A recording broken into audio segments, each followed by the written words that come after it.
wamekuwa kipi ya wakipsigis. We want to call for a very thorough investigation into the helicopter crash that has killed the Honorable Johanna Ngeno. Tunataka 1 minute of silence in honor of the Honorable Johanna Ngeno, mjumbe wa pale Bukit Kili.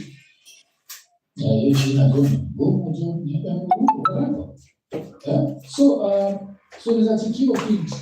The hint is there was foul play, and this is a very interesting part, because this will also take me back to the Jirongo time, where people right now, any death that happens to a prominent person, especially if that prominent person has ever said anything that's against Ruto, what ends up happening is we ignore the present when that person made peace with Ruto, when we start going with the output.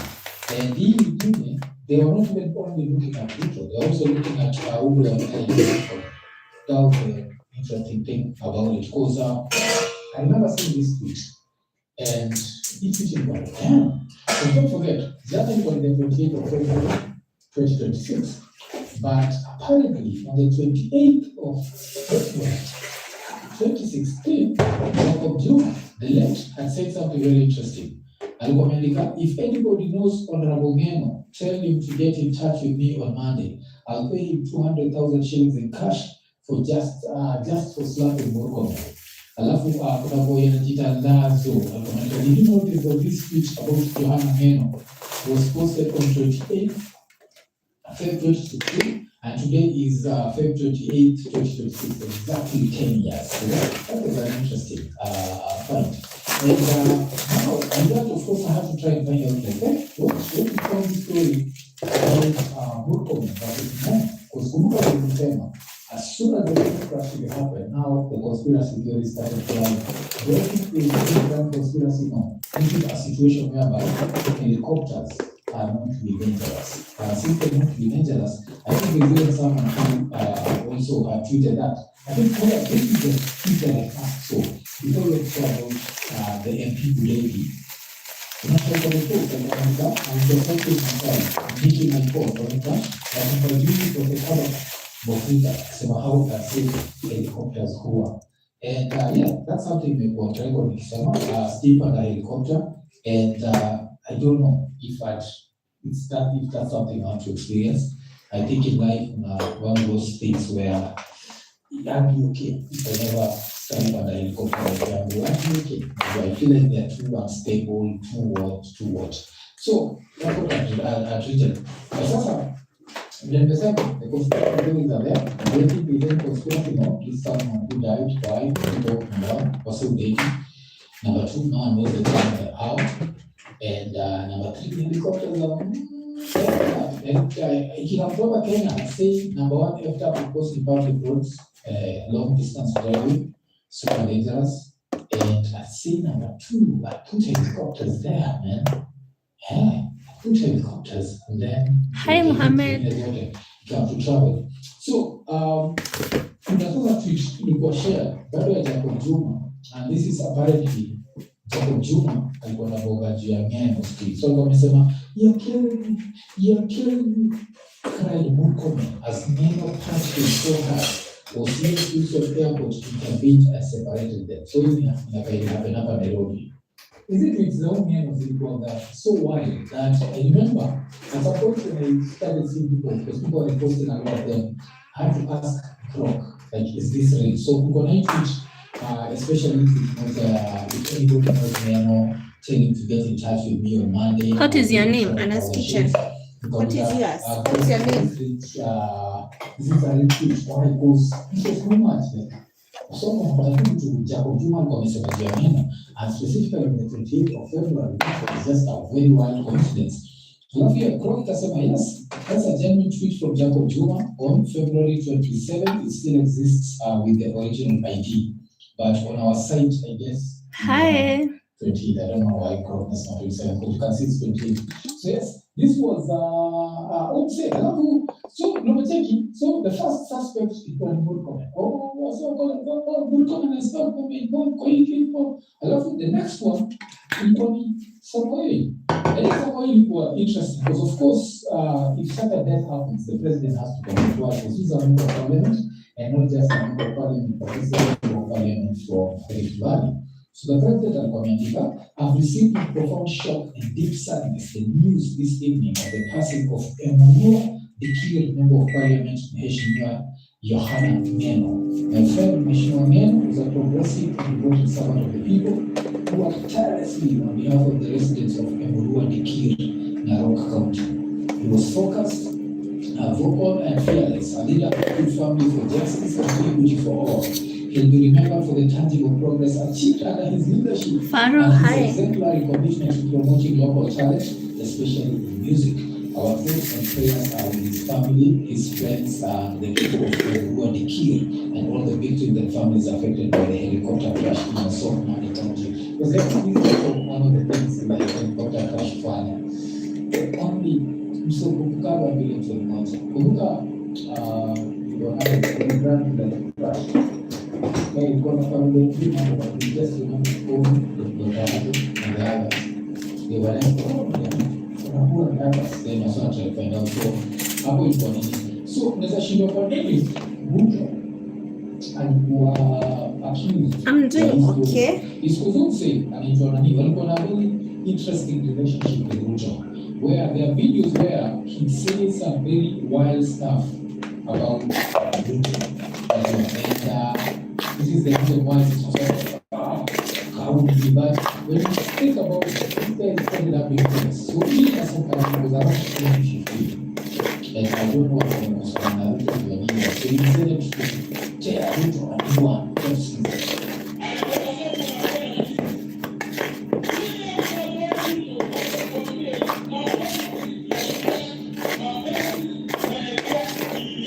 I'm baking.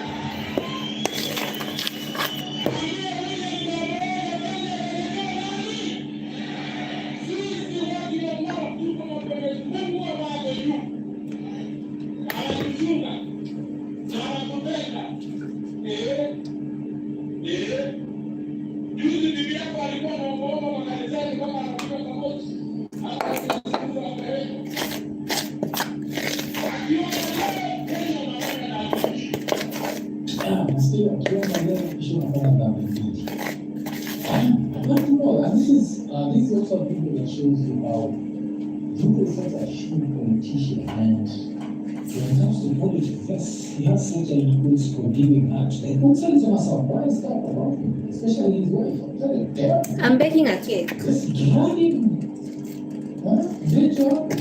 Let him collect hours. Paying for this water to drop from dirty water to clean water. What are you doing? Drag me.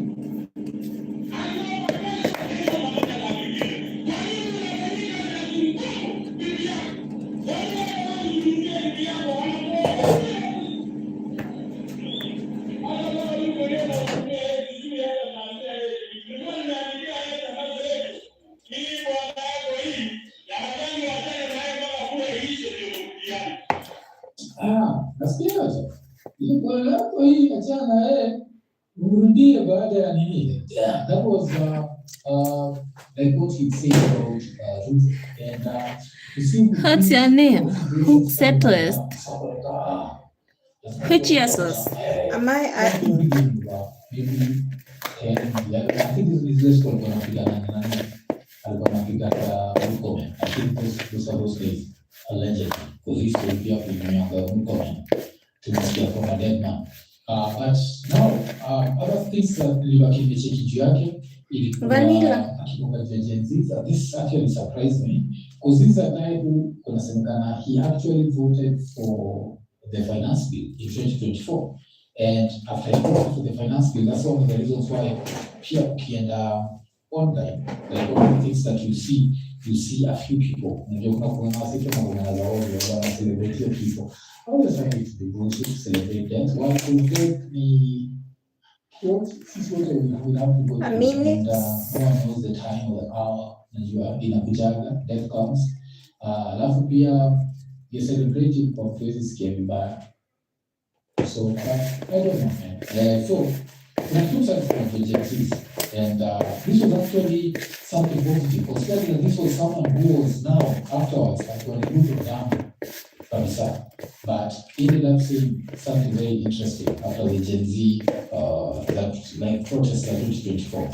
I was the last member of parliament to leave, apart from Bishop Kuzge. I stood there taking videos, and the videos I took, Your Excellency, iliwea majana. Hawa vijana wetu walikuwa wameshika simu kwa mkono ya kulia, wakashika bendera kwa mkono ya kushoto. What do you do with that kind of thing? That person is a patriot. Askari walishuta hawa mpaka wao wenyewe wakaniambia, we cannot kill these boys. Nicheki, so sana kwa recount like what happened on June 25th, 2024. And yeah, it was an interesting day because of course Jonah about yeah. Exactly. That was the day that people nearly took away his presidency. I mean, we took about it was the one. The people have said no. Sometimes just listen to the people. You can't hold them shit.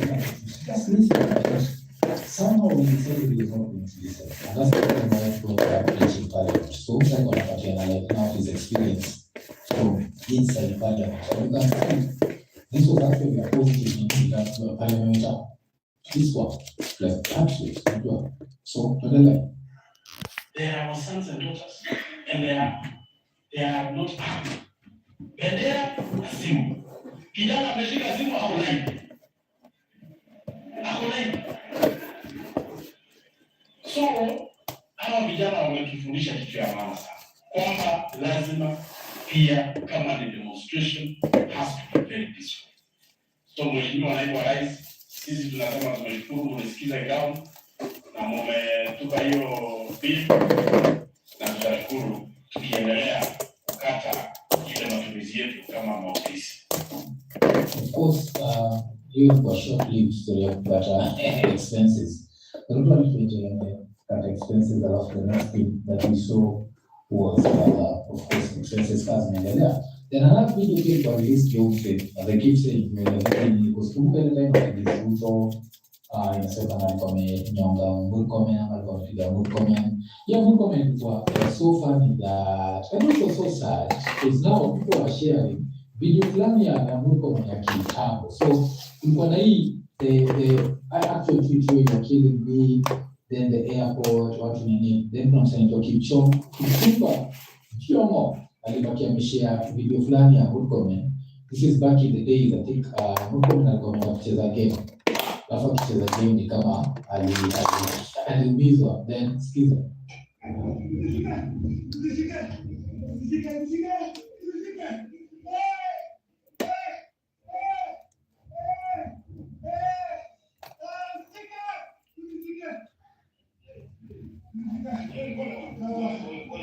Nachikijopo Murkomen ndio t-shirt imeandikwa Kenya. Kenya inalia ni.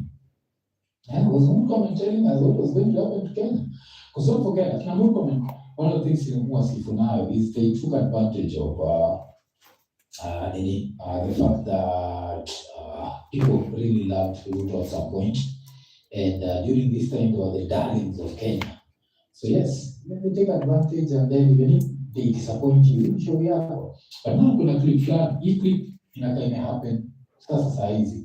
Because most of these clips are so dated, so it's really hard to know when the specific time when they happen. But in assuming they happen around the time when Murkomen is actually the CS for internal security. So what happened?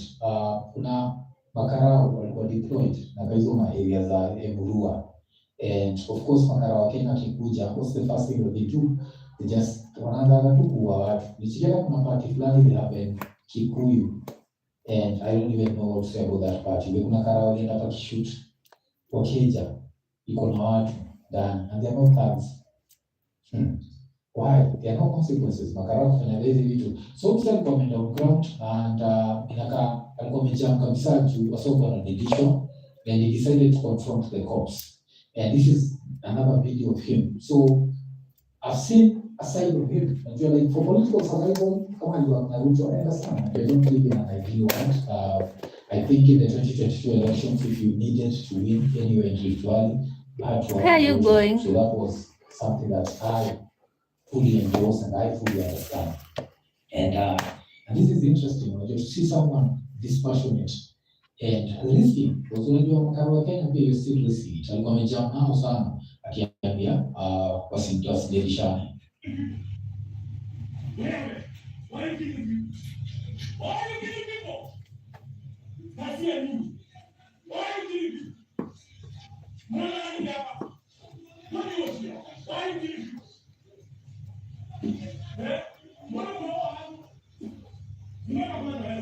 Why are you killing people? Why? How many people are you killing? Why are you killing people? Yes. Bye. Every time nasikia silence hapo mtumia jina ya kuua. Like I say, I don't know kama nilisha sababu, but natika kuna confront abuza kwa nini nadilisha yake. Because that's the one thing let's understand kama Karawake. Like you always have to like treat life ni kama just something to discard. And nakwamba for the pettiest of reasons, coming to the happen Kikuyu, I want to know more details about that. I really want to see what Kimani Ichung'wah says about that. Is he going to let that slide because right now it's not popular on ground? Or is he going to be like, you know what, this will never happen? But hey, tuendelee kidogo.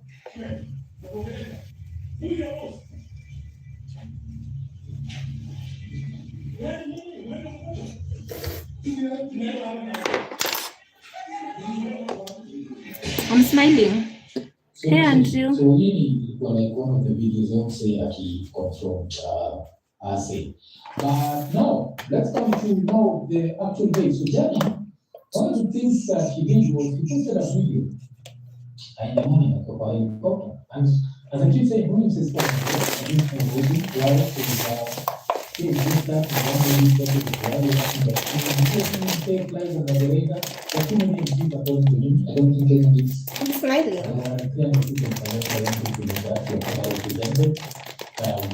Very high wages, and this puts people around like I refuse to do this nonsense. Mwaka ni mpya lakini injili ni ile verify. So kama uko US, uko UK, uko Canada, kama uko the UAE, unataka kusema do Kenya, lakini umechangamka, ingia verify, utapata kupata the most competitive rates. Lakini apart from that, for your first transaction ya $100 or more, utapata $40. So unangoja nini? Wakati umechangamka, chap ingia verify. Verify international payments for everyone. Sasa everybody with video flying. That video, it was interesting because we're gonna some gospel song play, and this gospel song play is one of those songs here that I've never heard. Maybe never heard covered. I don't know why they were keeping it, but here now in hindsight, of course, so you see the guy wakiwa kwa helicopter, so inasemekana that I live in my house.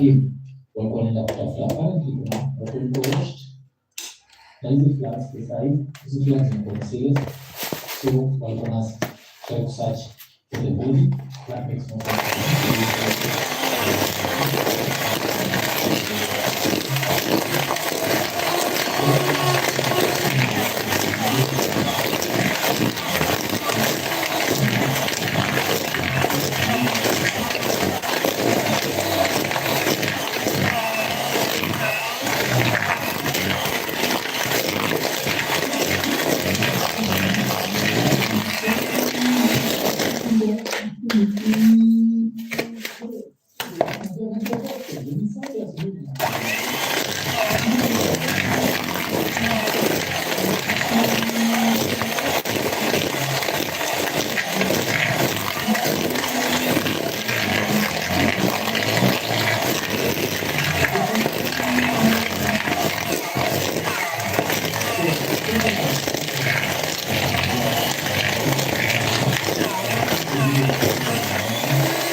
The location.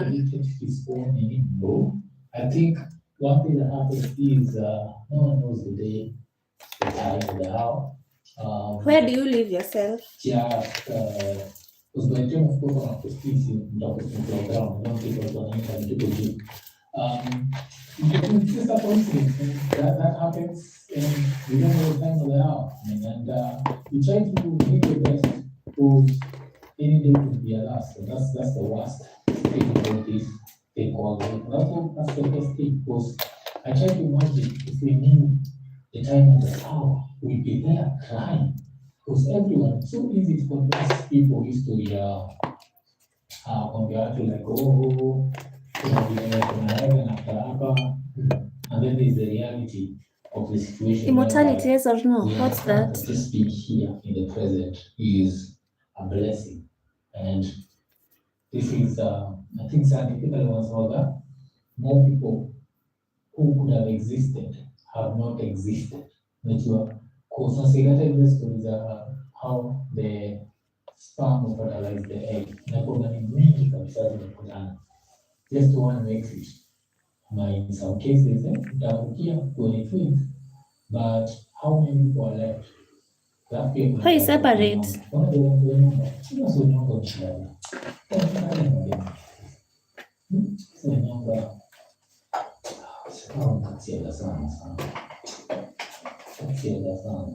Okay, so so kuna hiyo, alafu pia sasa kwa because the other plan, I think when the guy had already reached where he was going, and all this to be point back to we never know the day of the hour. So this guy is dancing. If you told him that he not see the end of the day, he not have the good view. And he was dancing, was having the time of his life, and then a few hours later he's gone. And now we have to go back to the accident itself. And with the accident itself, one of the reasons why not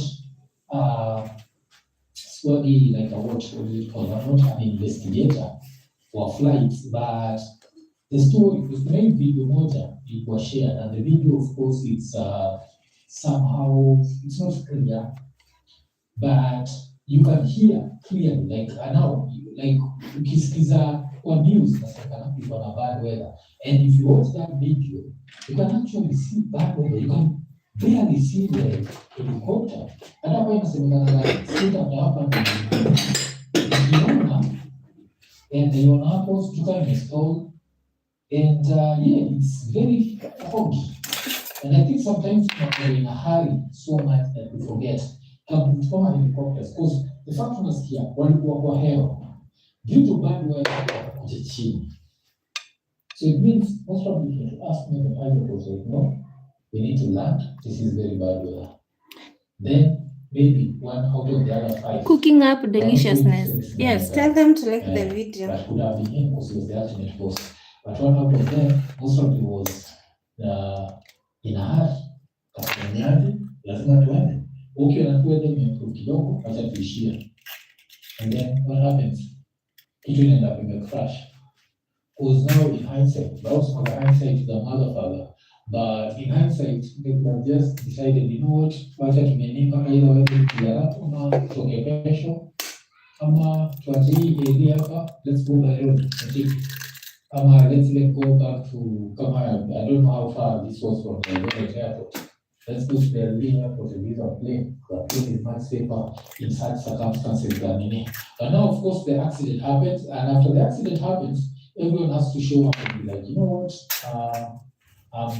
this guy was my friend, and Juwasana claim alikuwa best yao. What happens? People start showing up, and one of the people who showed up ilikuwa ni Cheragei. Na ya Cheragei nilibamba sana, because you know what, nimetoka kusema saizi. Nilisema that I'm not a crash whatever, like specialist, but ukisikiza Cheragei hapa, kusasa kama ulimambamba sana, so I'm playing the crash pale.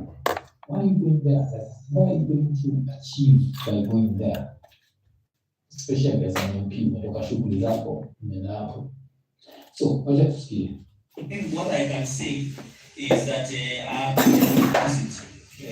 scene where there was wreckage of an helicopter, and I've seen 6 bodies which are still on site. The police are still investigating the scene, and we are expecting the crime units, serious crime units, to join us in a few. What are the serious crime units there? I don't think that's a serious crime. I think that's something that's supposed to be investigated now to a fly.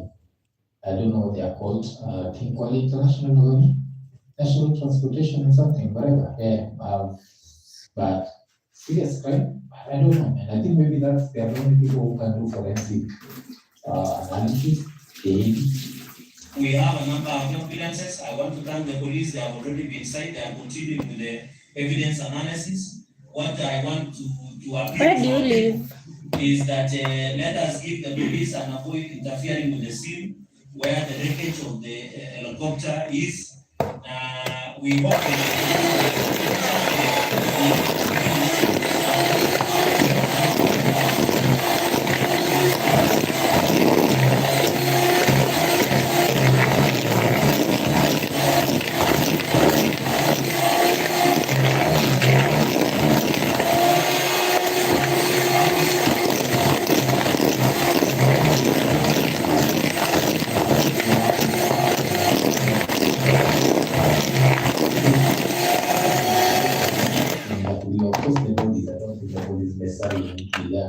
But I think politicians need to be there, show up for these photo moments and video moments. I don't think it's necessary. Do I understand? Yes, maybe baadaye unaweza the way he was your friend and when he passed away ulikuwa hapo, you know that nonsense, score a few points. But I didn't think this was necessary. Tuendelee kidogo. Nataka nishukuru wananchi wa hapa kwa sababu wakati janga la ilipatikana walikuwa kwanza kufika, na ndio kuna mtu mmoja karibu aokolewe, mtu mmoja ambaye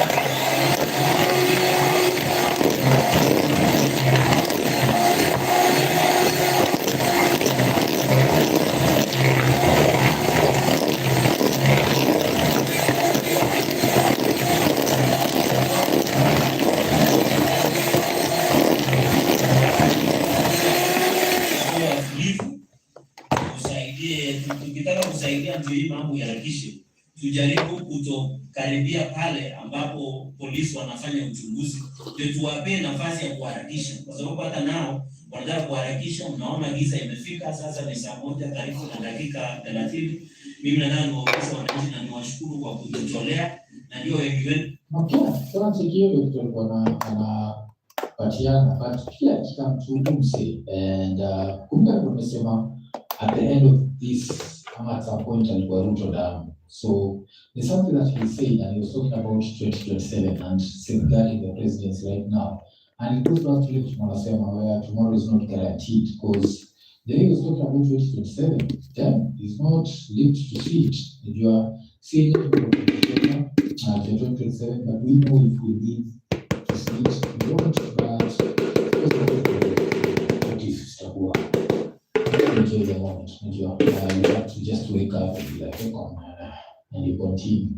Shit happens. I think in Germany, I always go to Quickras from some other field today, because when you're here, it's not under the sea element.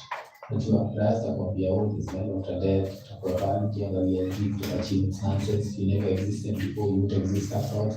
But your work will exist. Anything that you achieve will exist, your kids will exist. So that's how, that's not the true life after death. It's your legacy. Yes, your legacy can be your kids, your legacy can be your work. But to lie to yourself that mjiko pale, ndio kwa hapo juu, unaweza jaa. Ukipenda alafu kwa nyambo ya mtu ananiangalia. Hadi uwisi. No, Bitcoin.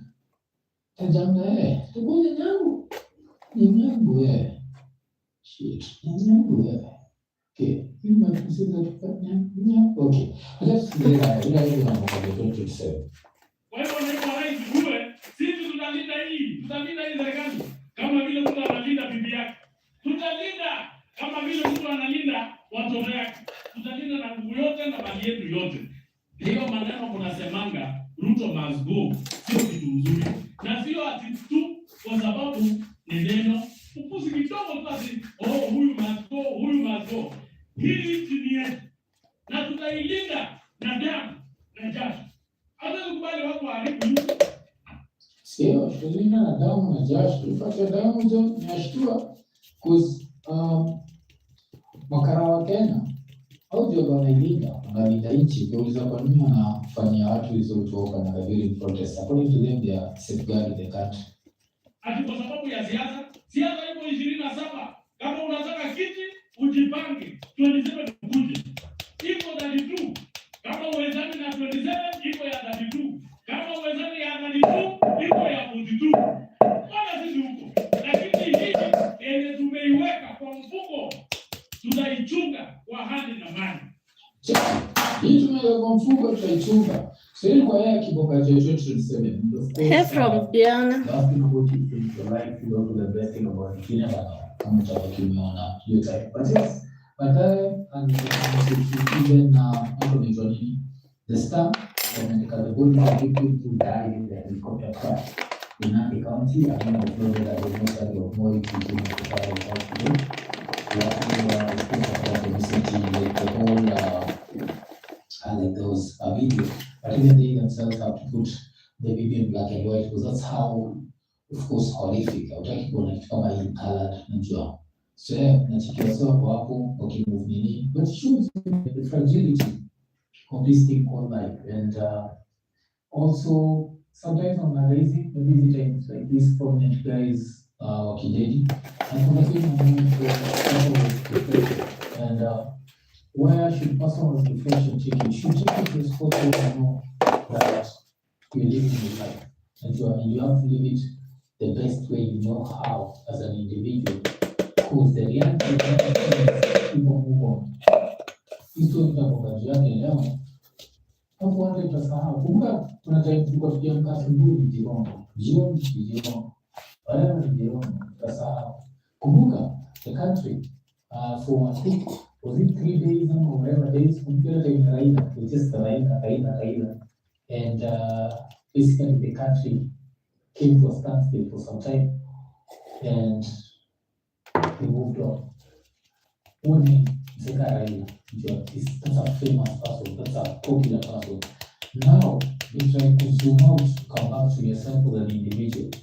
And we live in the era of social media. Because we live in the era of social media, we live in a time where benefits comes at the expense of ourselves. And this goes back to the conversation when you have Akina Prezo. The thing that we are talking about, the Prezo is like, what does he want in life? And they say peace. And I think the realization that what do you want in life? You want later you want to take that last breath to know that you lived your own truth. And even if your truth was something that other people not do, I think your truth could be there's no other way than Jesus Christus. That's your truth. And as long as that's what you believed in, and that's the thing. If you're not enough to find your purpose, you don't know like I came to have do this, it's a blessing. As an example, I don't know money. That's not like I can do capacity ya an artist of the crazy. So mpaka sasa nikakwambia ni tamani you always can't say music will always come first. And she ended up understanding that. So I don't know for politicians, come on, they don't like you always can't say music come first. Your politics. Politics is power and people have power.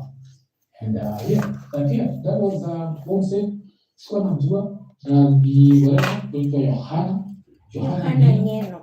and after nini maswaka kufufua tweets za Jacob Zuma and the coincidence, man. Coincidences in life that are very interesting. And someone tweeted about you on the 28th of February 2016. Then you end up dying on the 28th of February 2026. Exactly 10 years later. It's very interesting, man. Very interesting. And yes, the message of God.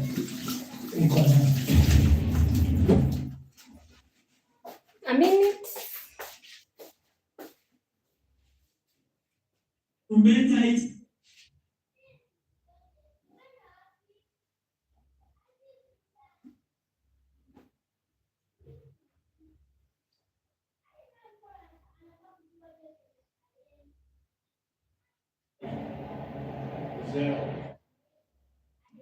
The area for him, that lands perfectly on his left foot, drilled home. Like before, I think November, before they've won at Spurs, Wilson scored very early on in that game. They scored 2 early on in that game, in fact, and won the match by 2 goals to 1. Of course, Noodles' second game in charge. On the way of his first at the moment, his Spurs behind again. That goal is being checked as we speak by VAR over a possible foul. We'll let you know the outcome of that. Meantime, at the Annex Stadium, Bradley against Forest, and a flying start here for the Seagulls in this game. The Forest have pulled from bottom, just about the line. And one down there. It's a Rashford. Quite some goal from Diego Gomez, who scored an absolute success away at Brentford. So goals in back-to-back games for him. And that technique was exquisite. Oh, Finn Holland would have been proud of that one.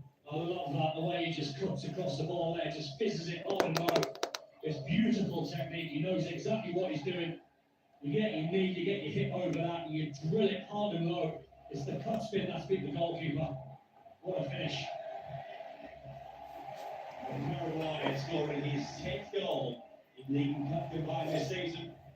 So those 2 teams who are down there towards that relegation battle are both behind. And that VAR check is completed at all the Spurs games, so that full goal stands for Harry Wilson.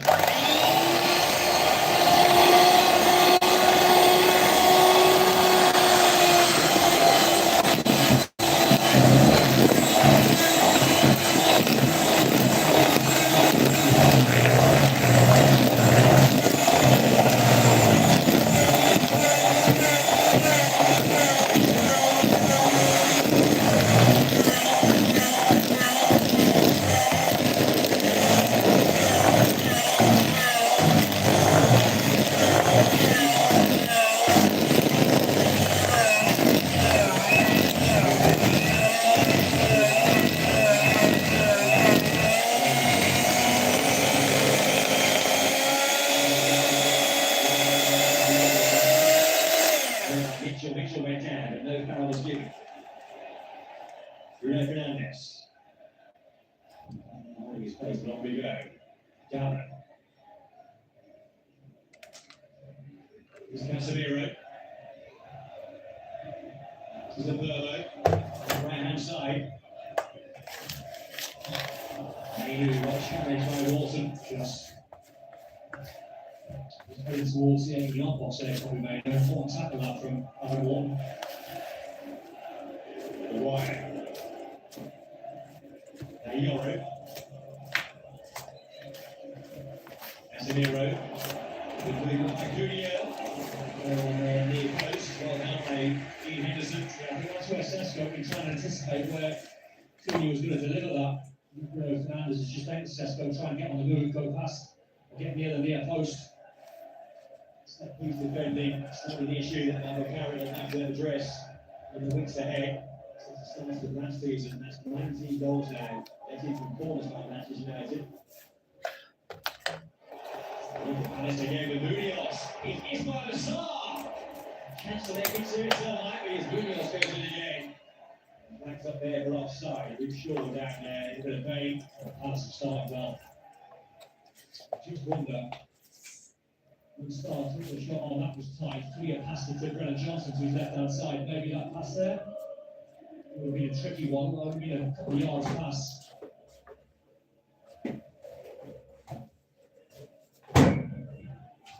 I'm criticising for taking the shot on though.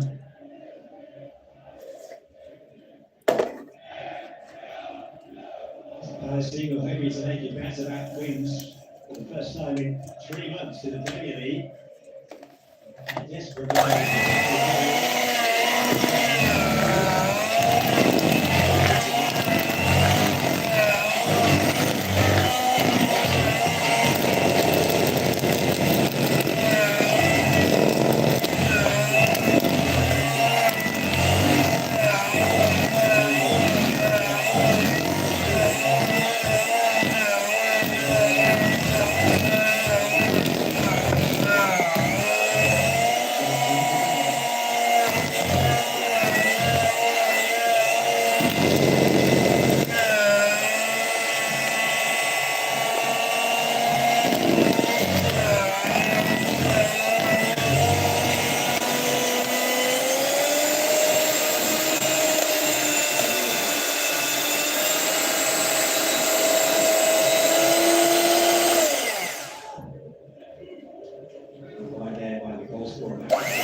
close eye on today, even the head coach.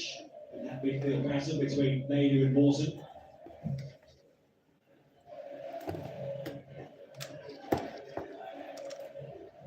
This is a goal. 3 clean sheets in 4 games against his former team. This is all of 25 passes. This. What's now chasing this one, but Luke Shaw gets there first. Put away there by Lollens. Another goal now in the Amex. That game between Brighton and Forest, where Brighton went 1-up through Diego Gomez. Let's head back then to Sussex by the Sea. That's the equalising goal, and Sussex through there by Morgan Gibbs-White. Oh, he called that wonderfully well. His 7th league goal of the season. 1-1 there, Forest back level. I mentioned Jen Hobbit for the first goal. It's only right that I mentioned Ian Wright in this one because that's his time to finish. What a hit this is on the edge of the box. Outside you, onto the back foot from the way he takes it. I love the way he takes it on the back foot to set himself there, Gibbs-White. You take it on the back foot, you set yourself, and again hit the cut speed. Beautiful finish up. Don't do yourself down, that was your one as well, that. It's the type of finish where obviously Diego Gomez wants a lot harder because it's out of the angle and you've got to make sure you drill it hard and low with that clip spin. But that one there, when it sits up nicely as players, you really fancy that one. Give White some score from. Forest first, the goal under Vitor Pereira. And then Yoro. Which day he starts the game? Which ends on the other Strand Larson. So a set piece chance again for Crystal Palace.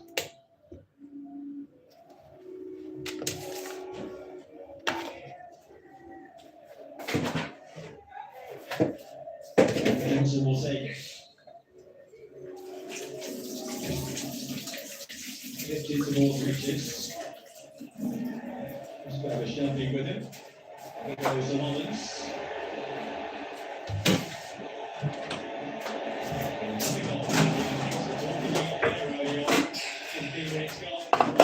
Forest had just got back level from Gibbs-White, but straight away they got behind again. You see it here, Brent leading by 2 goals to 1. Took it really well. Danny Welbeck. Lead again. And this one is just too easy. This one. But overloaded the far post, the second across Hinchelwood as well, just to knock that back. But from there, you have to make sure you make the challenge. Murillo and Solari, that's the 2 players closest to him. Someone's going to get touched tight, someone's going to block it. So 3 matches, we've had 5 goals in the first quarter.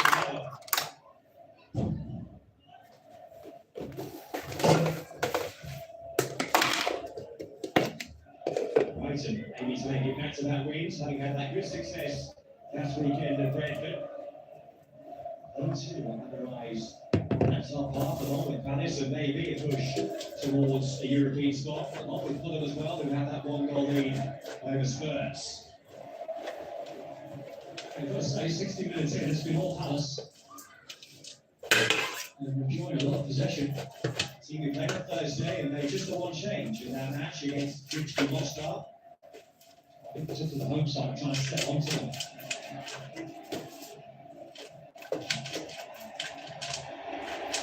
Here's a Burma. Pass away to one of the Cooney or Sheshko.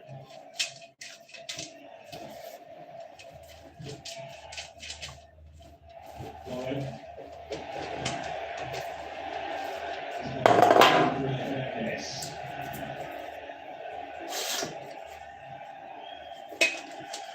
Casemiro. Cooney. Fernandez.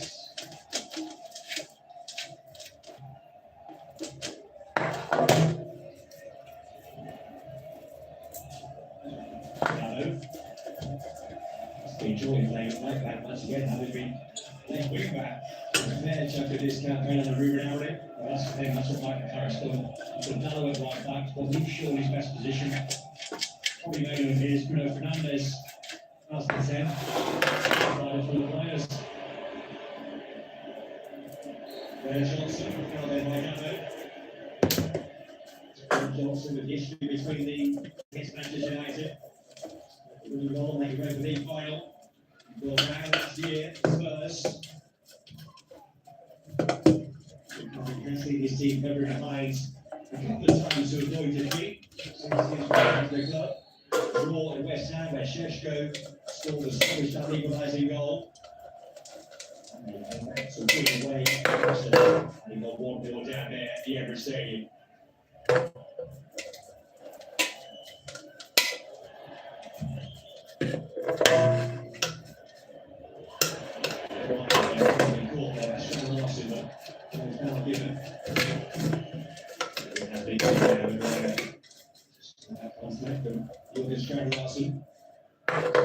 In all 7 games under Michael Carrick, Harry Maguire, so it's not much about whatsoever.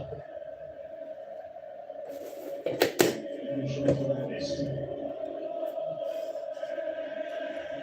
What's the referee shit in general that 2 players go off the same ball? It's not a free kick every single time, it's never going forward. Right on.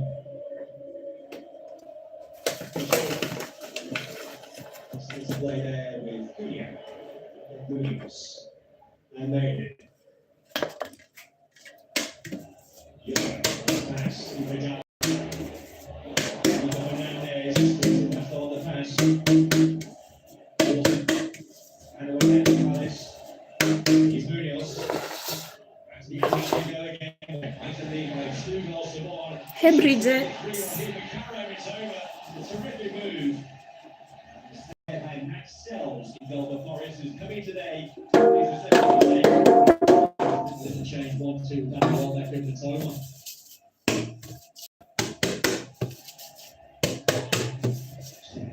Not in the spot there. There's a rare team today. Sells again.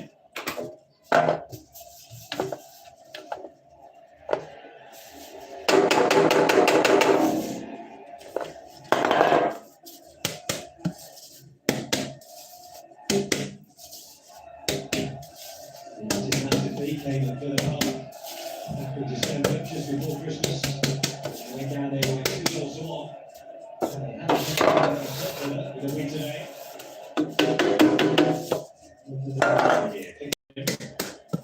Crystal Palace seem very comfortable in this game. And United, as it stands, not offering any sort of goal threat on Keane Henderson.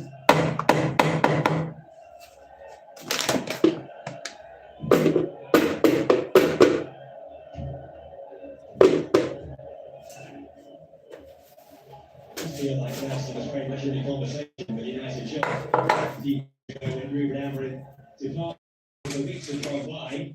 The goals were lengthened. A very good chance to do with one game now. Other contenders are then falling by the wayside too. New contracts with England. Ancelotti likewise with Brazil.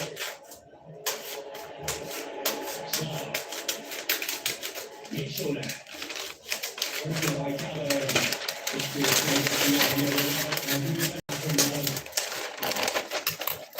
Tarek Mitchell just getting his bike on the left hand side. He's just thinking, can I get a yard? Can I get the ball out of the lead? Can I strike one?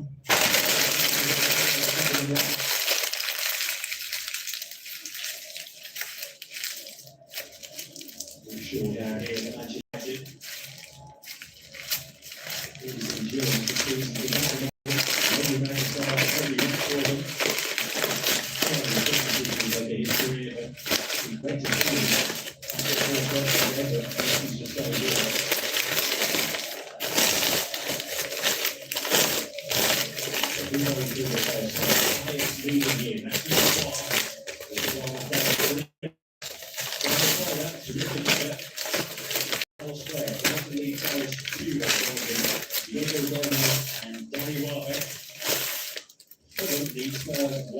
Harry Wilson with the goal again to Fulham. Spurs, danger, into a 4 straight defeat. Any Shaw's took a knock from Jacob Ramsey, went off here in Newcastle game yesterday. He didn't look particularly well.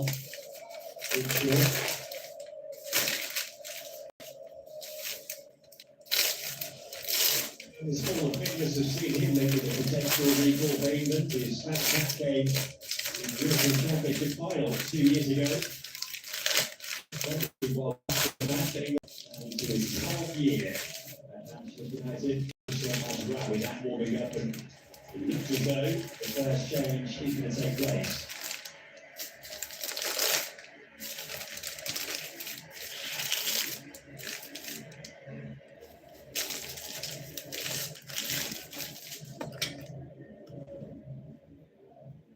Izzy Laser nationally on the way to Newcastle on Wednesday night for Michael Carrick's team. Very short serve issue there for Luke Shaw. And now we've not had too much football since we returned on the African Cup of Nations. And the rocket match will have to follow Morocco. The date for the previous 5 games. A lengthy outing today.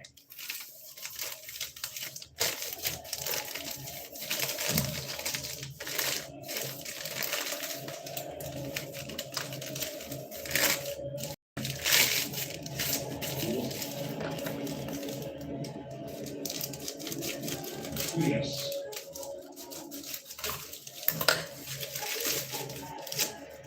There's a mark. Jamie Cambo. Richard. Cambo again. Only 22 years of age, a player who was signed last summer. He's patient to get regular game time. That's the right of the game.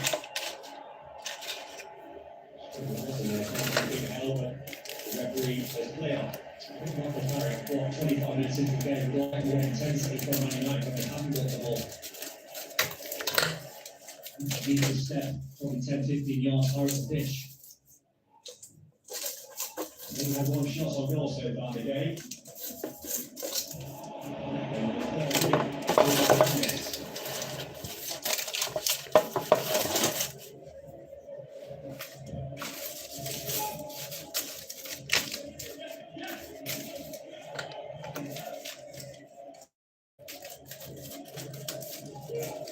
Casemiro. Crystal Palace are allowing Man United to go in this sort of area with no real threat. Keeping that arm's length.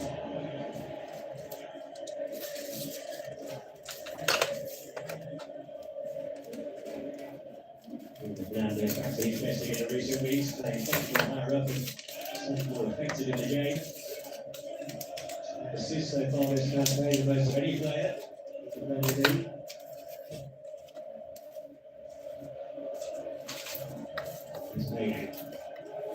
Finds Fernandes. Nice pass by Hughes and Ignite Masraoui up from their back.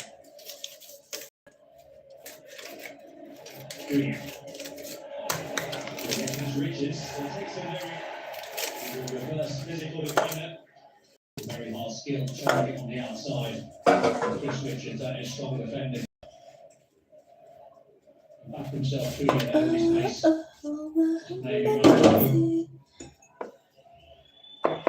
His 2 stars in charge, so we had that 3 spell 2 4 campaigns ago. They get to lose again. So it's 10th match.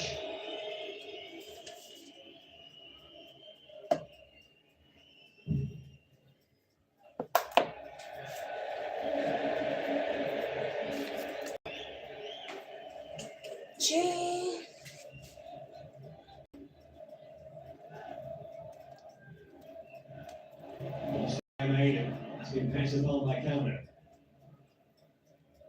Lawson on the clock. Richards.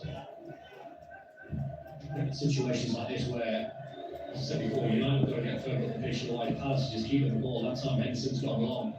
Can they win the knockdowns now in midfield? Fernandes, Casemiro. Casemiro wants to score.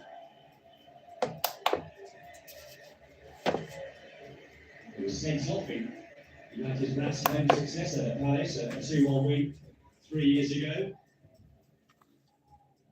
First season with the club. Marcus Rashford scored the winning goal for Manchester United. Just feels quieter, isn't it? At Old Trafford, I think it's up to the players to get the fans inside the game and get them lashed on a little bit. It's just things like that. Carlos give the ball away a lot.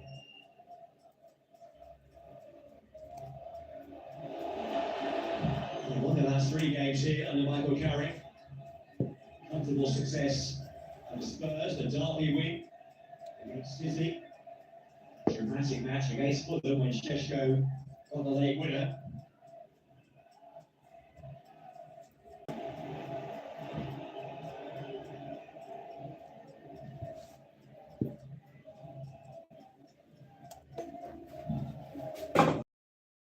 Chelsea 6th if there's a win the game. So there's 6 points above Chelsea before they head to Arsenal later on. The top 5 should do the Champions League return. Yeah, I think the form that they've been in results, you look at this game thinking United have to win this one. They're going to convince anyone they're going to get a chance in football. They have to take something from this game.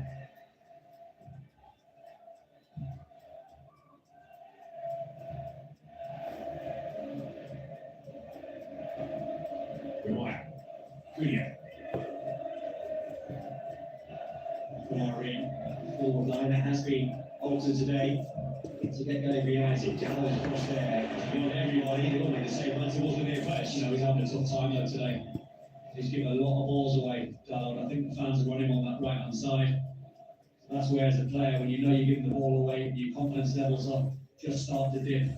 Just keep it simple. Just keep finding the red shirt. Build up. Confidence back up again. Just keep finding a teammate for 5 minutes. Ball by Richards. As Roy wins the header. There's a Burma. And Casemiro. Gallo. Into Burmo. Ayu. As Roy. Ayu. The Euro. There's their trying that touch, it may still come off there to find a Burmo. And behind he goes, corner.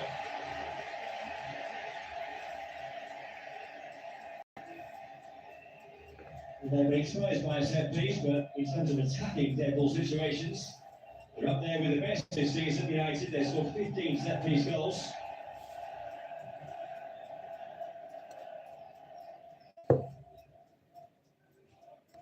Those being that well-worked opener in the last home match against Spurs. Which not by Burmo. Burmo takes this corner. And Maguire made contact with it, and it was Ismail Assar there with high touch, which puts it behind for a corner. Hearts it back Burmo. Assar just done enough. Probably thought he scored there, Maguire.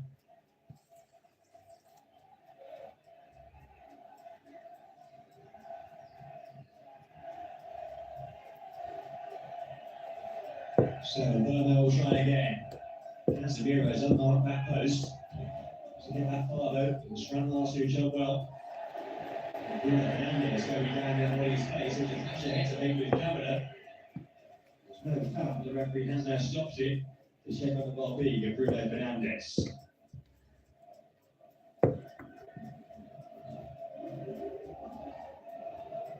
It's just an accidental casualty, 2 players trying to win the same ball.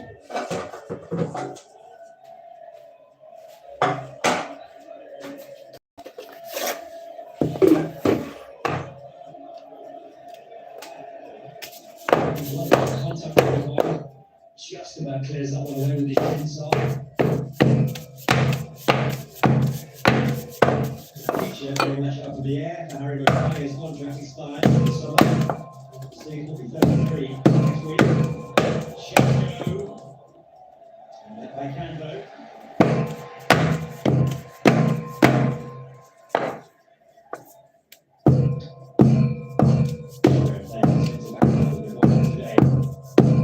Martinez, she's an entry. Still no to this. Places November. I don't think Amorim helped. I remember the position since he's got back in the team with Michael Carrick, he's played well Maguire. Burmo whips it well. So Henderson. That's been a combination which has worked in recent games of Burmo to Šeško.